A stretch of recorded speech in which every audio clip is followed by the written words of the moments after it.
So I want to welcome everyone today to this first Michigan Notable Book author conversation for this year in 2022. And today with me, I have author John Wemlinger, who's going to talk to us about his book and a few other things. And I want to welcome him and all the viewers out there who will be viewing this later on. So welcome, John. And go ahead and please kind of give us some background information about yourself and how did you become a writer? It was a long path to becoming a writer. Yeah. I'm retired from the Army. I spent 27 years in that institution. And it was 1995, right towards the end of my career. I was stationed away from my family, and so I had a lot of time on my hands, and I was reading some of Tom Clancy's original novels. Okay. Yeah. And as I was reading one of them, and I can't recall which specific one it was, I suddenly had the idea that, well, if Clancy can do this, you can do this. And so I proceeded to set about writing a book, and I thought because I was a reader, I made the assumption that you know how to write a book, and I produced a manuscript for that book that was about 1,000 pages long, single spaced. Wow. Oh yeah. Which is an indication that I didn't really know much about writing good fiction. And nothing much came out of that. It all kind of languished while I retired from the Army and then went on and did some other things professionally after the Army. And it was in 2012 when I decided that it was time for me to retire. And my wife was the one that suggested, why don't you pick that book back up and finish it? Well, I was kind of done with that book, but I had an idea for a second one, and it took me 4 years to get that first book out in 2016. And in those 4 years, I really concentrated on learning the craft of writing good fiction. I went to the University of Iowa for a couple of summer conferences. Nice. Attended writers' conferences in Chicago and New York City, rubbed elbows with other writers, went to a lot of seminars, and produced that first book in 2016. And since then, I've written 4 others. But The Cut, my newest one, is perhaps my best. You should get better with each book that you write, and I think that's true. And I think that you guys on the selection committee for the Michigan Notable Books recognized that and selected the book as a 2022 Michigan Notable Book. And here we are today. Yeah, and in this conversation, yes, and thank you for joining us. So you sort of answered some of these next question, but why do you write, and what is your writing process? So because I'm retired from the Army and I have a lot of background in the military and issues that impact the military, I decided that I'm going to write about the military experience. Okay. And what I try and do is I try and pick an issue that's relevant to our serving military and to our veterans of military service. And so then my next challenge was, okay, so now you've picked your issue. Okay. How do you want to write about that? And of course, there's non-fictional ways of doing that, and then there's fictional ways. And I like the fictional way. So I wrap a story, and I'm a bit of a romantic, so usually there's a love affair in there somewhere. And I wrap that story around the issue so that the reader can gain an understanding of exactly the challenges that our military and our military veterans face today in this world. And the process is, I don't write every day. This time of year, because I have other interests, it's really hard this time of year to eke out the time to write the book. So typically I pick it up in October and work really hard through late spring on the writing process, and the editing process. Yes. Just as important as the writing process. And I try and write a book, get a book out in every 14 to 18 months. Okay, that's a pretty good schedule. Yeah, I've been pretty successful with that, although the cut, I knocked it out pretty quick. And it's because I had a deadline for that book that I didn't have with the others. Yeah. So deadlines do help. But so how did you get that idea for the cut? Because it was a really good read. It was a really quick read from my perspective. So that's a good question, and I'm gonna start out with a relatively blah type answer. I was asked to write the book. That's fair.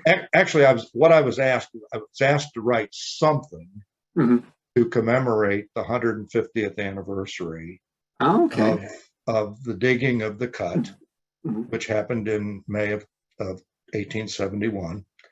And then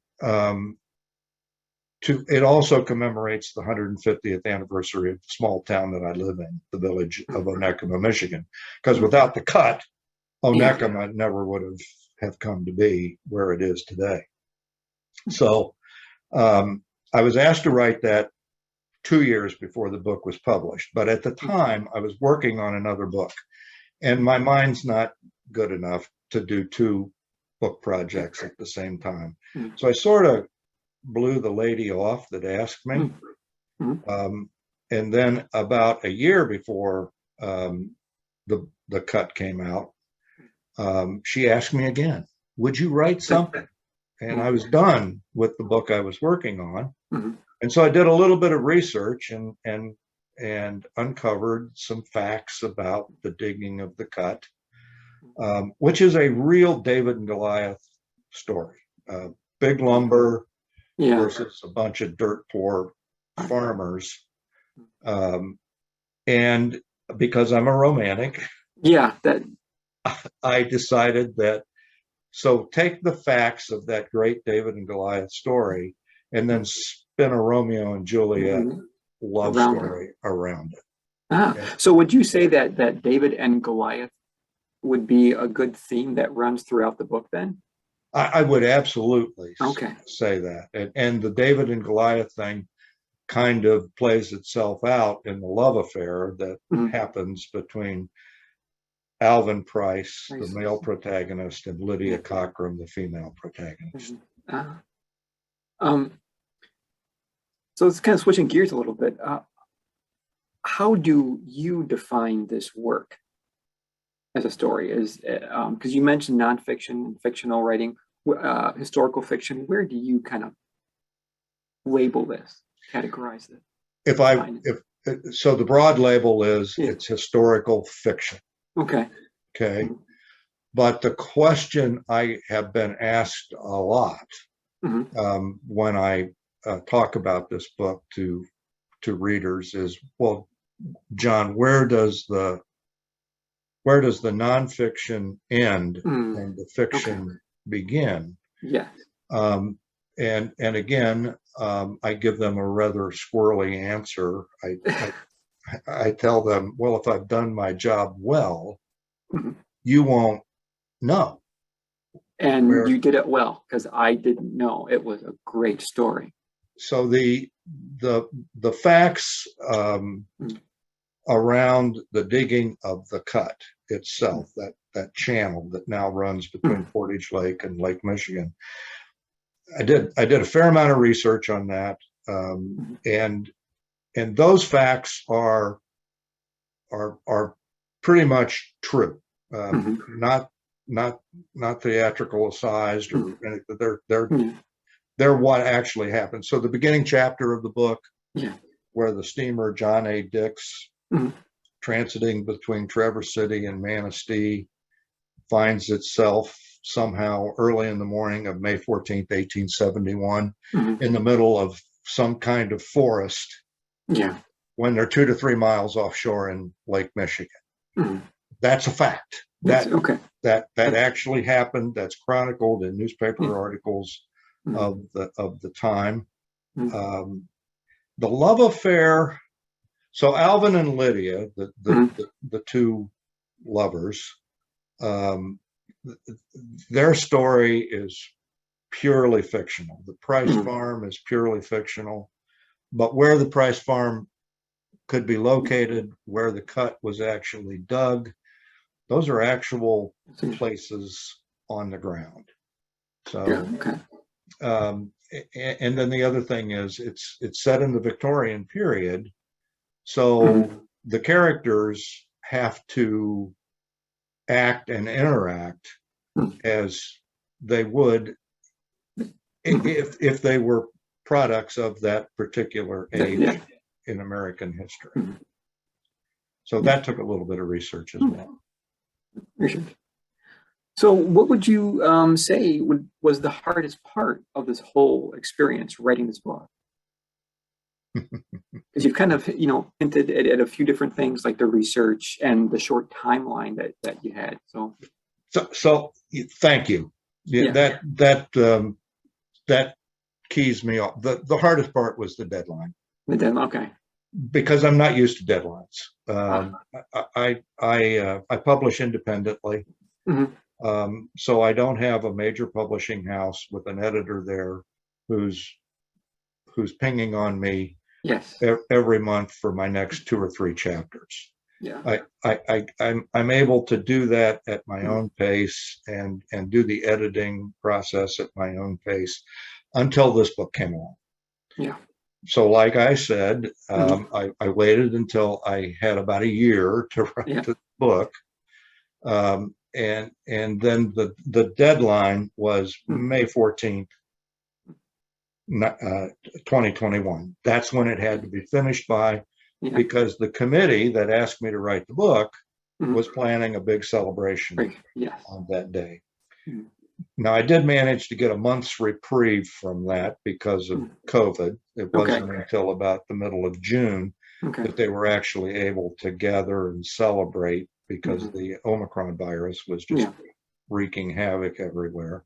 Mhm. So it took me about 13 months from start Okay. to finish, and that's probably 5 or 6 months ahead of my regular Schedule. process. Yes, but it turned out really well that you had this Well, thank deadline. you. I had a lot of fun Yeah. researching, Mhm. writing, and then editing the book. Okay.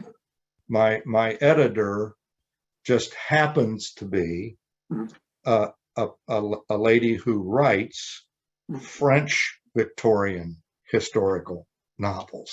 Wow. Didn't plan it that way. Yeah, but it. Suzanne's edited several of my books, but this one was kind of like right up her alley, Okay.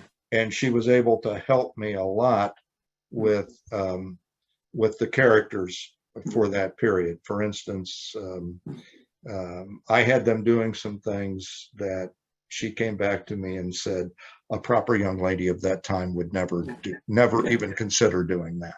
Okay. So she was very helpful in that regard. And quite honestly, it was quite a coincidence that It was a great coincidence. And that talking about the different characters, who or which characters are some of your favorite characters from this book, or maybe even pieces or parts of the book that really resonate with you.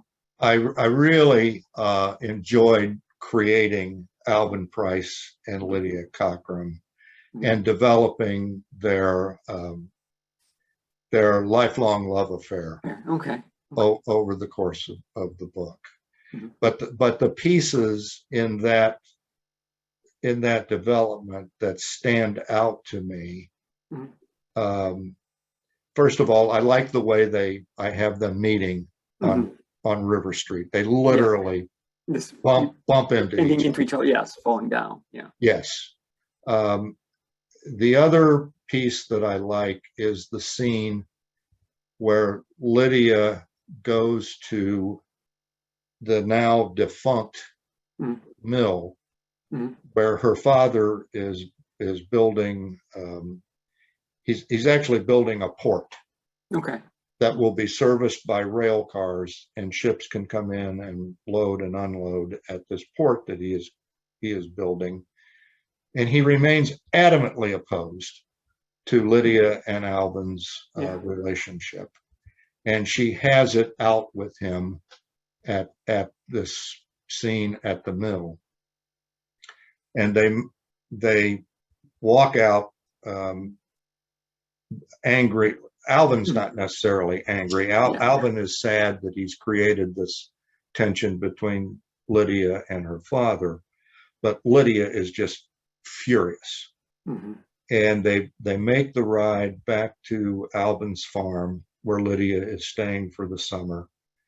And Lydia at that point is absolutely convinced that she's never going to change the course of her father's opinion. Mhm. And she asks Alvin if he will marry her and marry her now. Yeah. And then the final piece that I like is the last piece when, after almost 30 years, Mhm. they return to the farm. Yep. And they find the chest that Lydia has left there for over 30 years. It's been completely undisturbed. Mhm. And Alvin pulls out the clothes that she wore on her first day at the farm. Yeah. And by this time, they are both fabulously, she is a full professor Sure. at Michigan State, and Alvin is this huge dairy farmer in the Lansing area, and a state senator. Yes. Yeah. They're all. And their life has been culminated with such success, but yet they're able to come back to this place and relive Mhm. the very early beginning of their relationship. Yeah. It's very Yeah, good. It was a very moving. I'm definitely a romantic. Yes, it does come through, and it's a very, very moving story, and that journey for those two people. And this, kind of changing gears as we're talking here, and you kind of hinted on it a little bit from time to time, but could you explain a little bit more about, what did it mean to you to have been selected as a Michigan Notable Book author? Oh, there's 1,000 words that come to mind, and um, validation, I guess, Okay. is That's, a key one. mm, Um, every writer mm, that's worth his or her salt mm, strives to produce a book mm, that people will want to read, that people will uh, mm. they can't help but turn the page.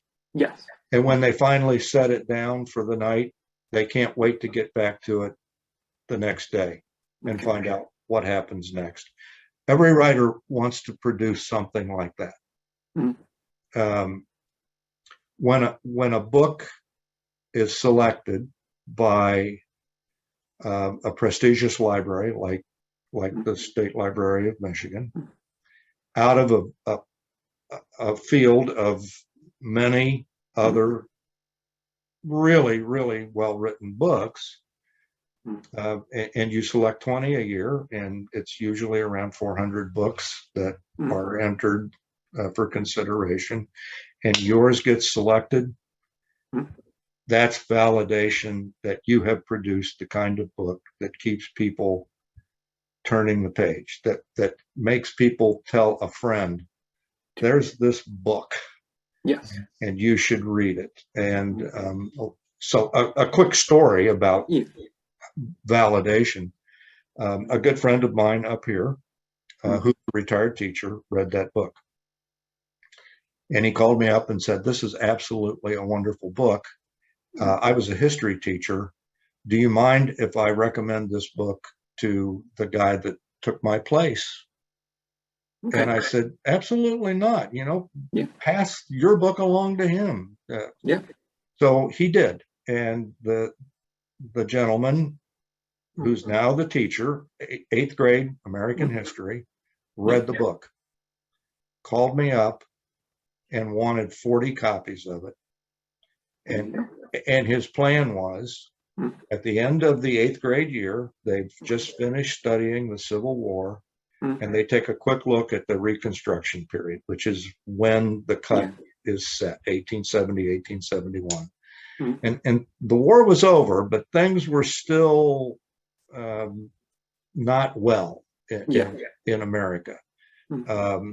And he thought that this book, in particular, because it was set right here in Michigan, he's in Manistee, so he's just right next door to where the book is set. He said, "This book is really going to give my students a feel for what that period in history was truly like." And then he invited me to come in and talk with his eighth grade.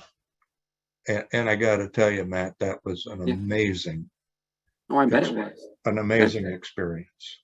good, and really good for the class too, to interact with you and the author about that time. And I'm not sure who enjoyed it more. I really thought the kids enjoyed it, but I don't think they could have possibly enjoyed it any more than I did. They really had good questions. All of them had read the book. Some, of course, more diligently than others. Yeah, that's eighth grade. And a few kids came up to me afterwards and said, "When did you start writing? Or what made you become a writer?" Because they have the idea that they would like to write someday. Yeah. So just a tremendous experience, and it all, not all, but a lot of it came about as the book was selected as a 2022 Michigan Notable Book. Okay. So it's a marvelous program. It truly is. Thank you very much. It's something that we do pride ourselves here at the State Library of, getting the selectors together and going through and reading and making these decisions. And, what you were talking about kind of segues into this next question of, why do you think people should read your book? If you like history, if you like American history, and if you're interested in what America was like as a frontier nation, then this book is for you. And when I say frontier nation, 1870, 1871, you'll say, well, heck, pioneers were already moving west at that point in time.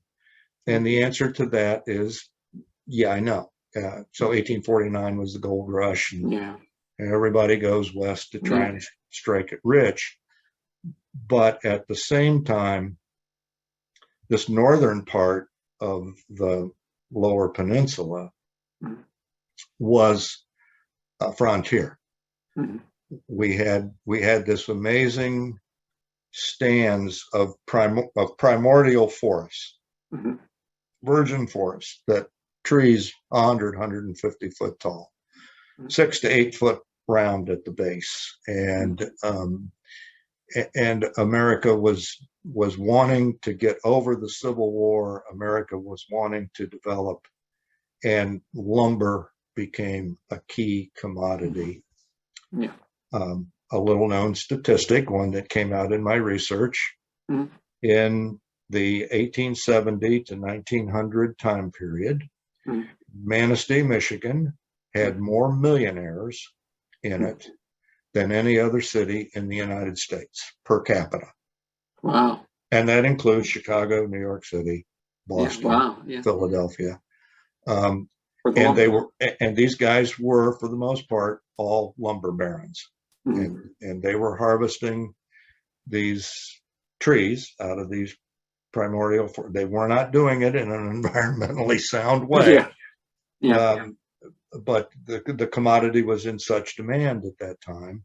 And this book gives the reader, I think, a really good feel for what folks were experiencing in that critical Reconstruction period following the Civil War. I'm a history major, so Yeah. and having been in the Army for as long as I have, I've probably made 4 trips with various schools to the battleground in Gettysburg. Okay. And studied that from a tactical perspective and a historical perspective and 3 or 4 other perspectives. But I learned a lot in my researching of this book. 3 key things happened in the 1870-1871 timeframe up here in northern Michigan. The first one is, and this isn't just northern Michigan. Yeah. In the 1870-1871 academic year, that was the first year that the Agricultural College of the State of Michigan, now MSU, and the University of Michigan at Ann Arbor admitted females to their undergraduate ranks. Okay. That's huge. Yes. Because it isn't until 1919, 1920 that women are given the right to vote. So our universities are 50 years ahead of that movement to empower women to their fuller potential. That's the first thing. The second thing that happens is these farmers dig this little ditch that eventually becomes the channel that goes out into Lake Michigan from Portage Lake. And that event, that task forever changes the economy of this particular part of northern Michigan. And then the third event that occurs, so the cut happens in May of 1871. In October of 1871, there is the Great Fire of Chicago that we all know about. Mrs. O'Leary's cow. But what we don't all know is that same storm that burnt Chicago swept across Lake Michigan and parts of Wisconsin. It burnt Peshtigo, Wisconsin to the ground. And then it came across, it burnt Holland, Michigan to the ground, a fair amount of Muskegon, all of Manistee, and then swept across the northern lower peninsula and burnt Saginaw to the ground. So those 3 events all happened in an 18-month time frame. And it's this book portrays all of that and gives people an idea of how those events affect everyday life in that period. Understandable. And as we're kind of wrapping up here, this conversation, which writers do you find yourself reading? If you do, maybe not.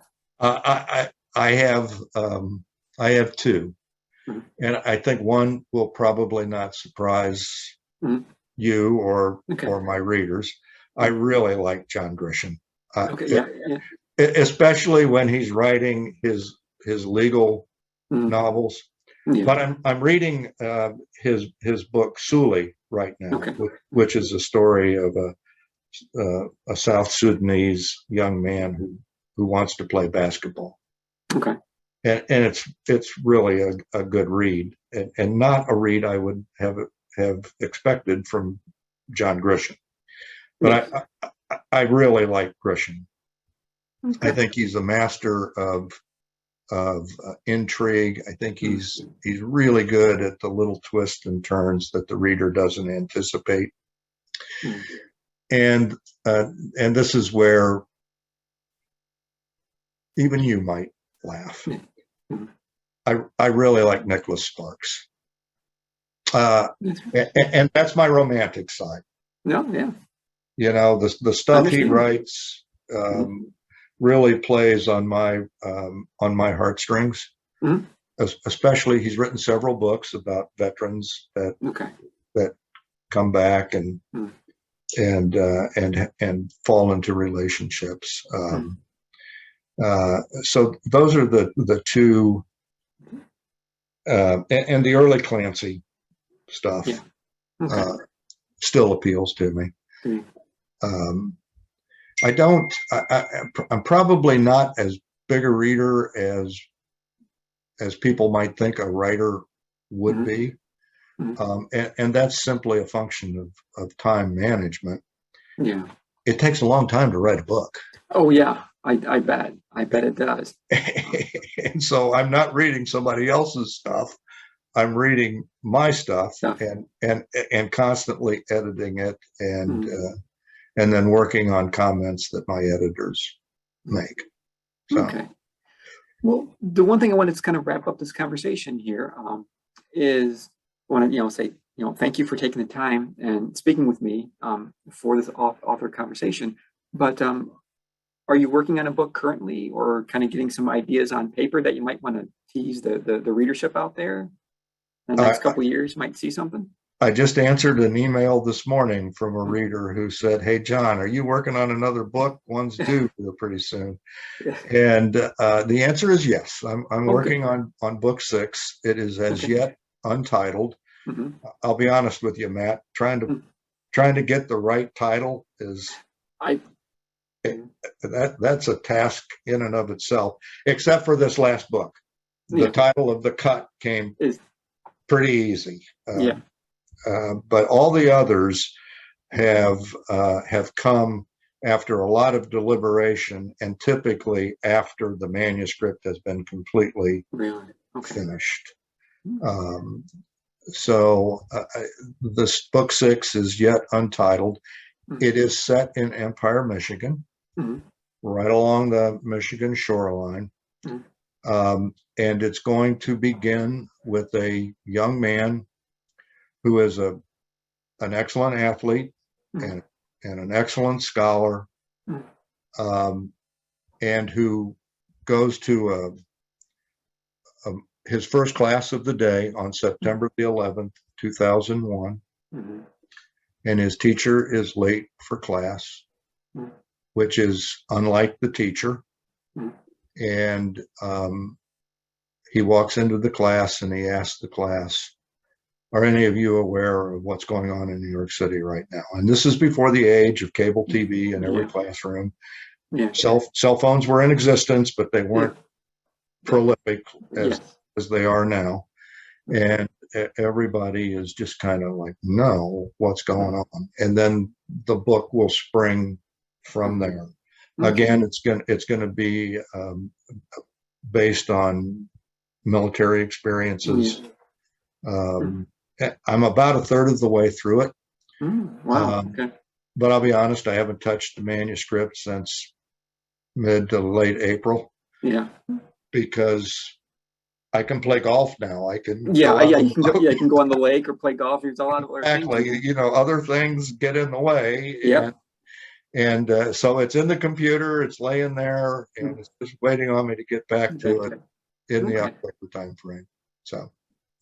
Well, that sounds good, John. Again, I want to thank you for taking the time and being just a wonderful interview session here. So. Well, let me just add in closing how great it's been to get to know you and Mindy Babarkas and Matt, who does your marketing outreach, and some of the folks there at the State Library of Michigan. This has been a marvelous experience for me as a writer.